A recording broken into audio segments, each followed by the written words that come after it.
Au nom d'Allah, le tout miséricordieux, le très miséricordieux.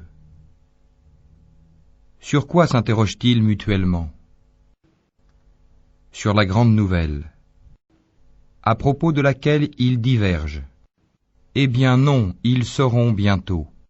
Encore une fois, non, ils sauront bientôt. N'avons-nous pas fait de la terre une couche, et placé les montagnes comme des piquets?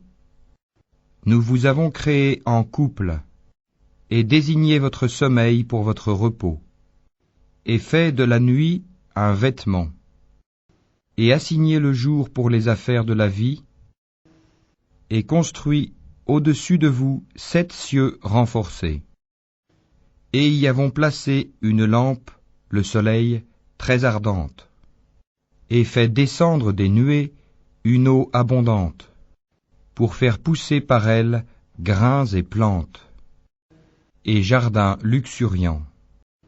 Le jour de la décision, du jugement, a son terme fixé. Le jour où l'on soufflera dans la trompe, vous viendrez par troupes, et le ciel sera ouvert et présentera des portes, et les montagnes seront mises en marche et deviendront un mirage. L'enfer demeure aux aguets, refuge pour les transgresseurs. Ils y demeureront pendant des siècles successifs.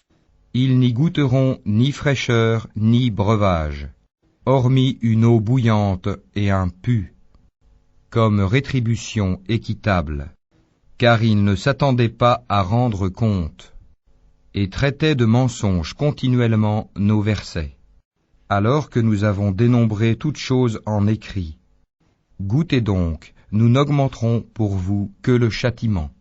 Pour les pieux, ce sera une réussite. Jardins et vignes, et des belles aux seins arrondis, d'une égale jeunesse, et coupes débordantes. Ils n'y entendront ni futilité ni mensonge, à titre de récompense de ton Seigneur et à titre de don abondant. Du Seigneur des cieux et de la terre, et de ce qui existe entre eux, le tout miséricordieux, il n'ose nullement lui adresser la parole. Le jour où l'Esprit et les anges se dresseront en rang, nul ne saura parler, sauf celui à qui le tout miséricordieux aura accordé la permission et qui dira la vérité. Ce jour-là est inéluctable. Que celui qui veut prenne donc refuge auprès de son Seigneur. Nous vous avons averti d'un châtiment bien proche, le jour où l'homme verra ce que ses 2 mains ont préparé.